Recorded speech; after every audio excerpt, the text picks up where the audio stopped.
we want to add a new product. Therefore, we click on new product, and we can either sell a physical product like a t-shirt or a cup or a skateboard, or we can sell digital files like an ebook or music or some prints. But I think most of you will sell something physical. So let's try this one. Click on physical. And now we can go ahead and give the product a title. So for example, shirt, t-shirts. Then you can go ahead and upload some images of the product, or you can also add a video of the product, which is quite nice because this will definitely help the conversion rate if you have product videos. But let's start with an image and click on add image. And here you can upload your own image as we've seen before. But I don't actually have a product now to sell. But let's say I would go ahead and want to sell my own t-shirts. So let's see if we can find a stock photo of a good t-shirt. For example, this one, this would be a print t-shirt, one up. And let's say this would be a merch of my YouTube channel and people can buy this. I would recommend that you upload more than one picture. So at least 3 or 4 pictures of the product. But for now, one image is enough. So here you have the t-shirt. And of course, you can specify the name a little bit more. So merch t-shirt, for example. Then you have a ribbon option. So I can say this is a new arrival t-shirt, and then you have a description. Therefore, I would go to ChatGPT,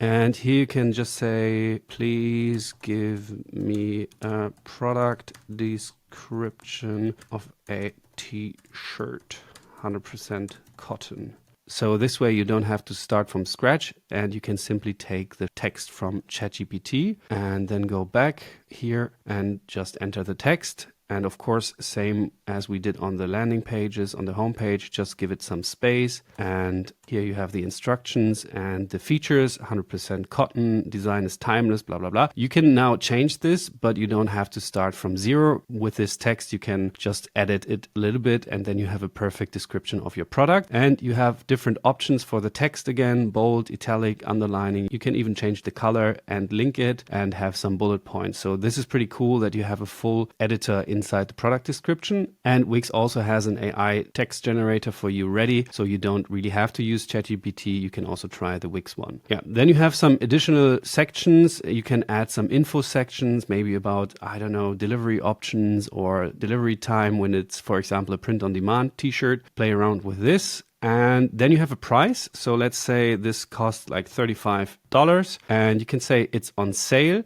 And here's pretty nice. You can have either a percentage discount or a dollar discount. And there's one rule in e-commerce. If the product price is below $100, then you want to use percentage, because 10% of $35 sounds more than $3.50 in dollars. So if the product price is above $100, so for example, $350, and you want to give 10% off, you can say $35. This sounds more than 10%. Just the total number is bigger. I hope that makes sense for you, but this t-shirt is $35, so I would use percentage discounts and not dollar discounts. Then you can show the price per unit. If you have something like this, for example, if you sell in pounds or kilograms or in feet, then you can just edit this here and say the base price per unit, for example, per pound. And another thing of Wix, which is really nice, you can type in your costs of goods. So for example, this t-shirt cost me $10 to produce, and then my profit would be $21.5, and my profit margin is around 68%. So this is really nice, so that you always sell profitable. But I actually don't have a t-shirt yet, so I don't really know what my costs of goods are, and the t-shirt is not on sale. It's $35 in total. And now you can add custom text, which is really nice for t-shirts when you sell print-on-demand t-shirts. Or if you sell cups, you can then type in your name and your name will be printed on the cup. So you can add a custom field and make this mandatory, and also give it a character limit depending on how many characters you can put on the product. So this is really nice. And of course, every product has different options. A t-shirt, for example, has different sizes. So you can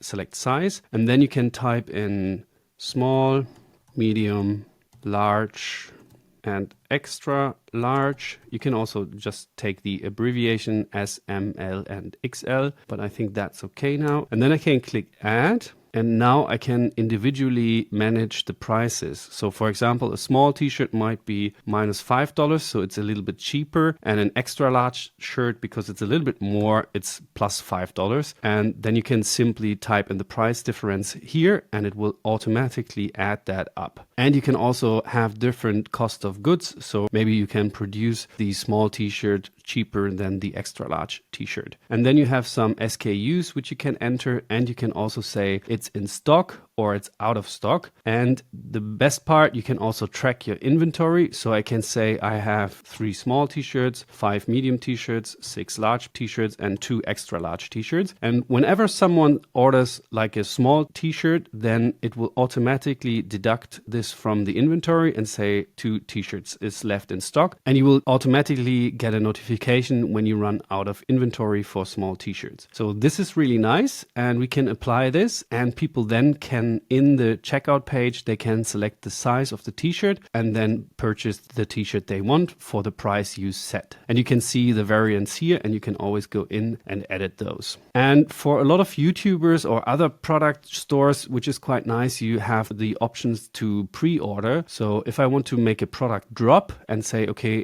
during Christmas or during Halloween, I want to sell this t-shirt, and then I can say, okay, this product will be available to purchase, I don't know, during Christmas, but I can also advertise it already. And then I can just say how many pre-orders are there and how many people can buy this product in my store. So this is quite nice and quite sufficient of Wix that they have this option for you. And of course, last but not least, you have the option of subscription products. For example, a lot of coffee stores sell their coffee as a subscription, because you drink coffee every day and you will run out of coffee, and therefore you can automatically set up a subscription. And for example, every week or every 2 weeks or every month, your store will send another coffee package to your customer. So you can set up a subscription product here. You know how it works. For example, from big e-commerce sites like Amazon, they also have this option.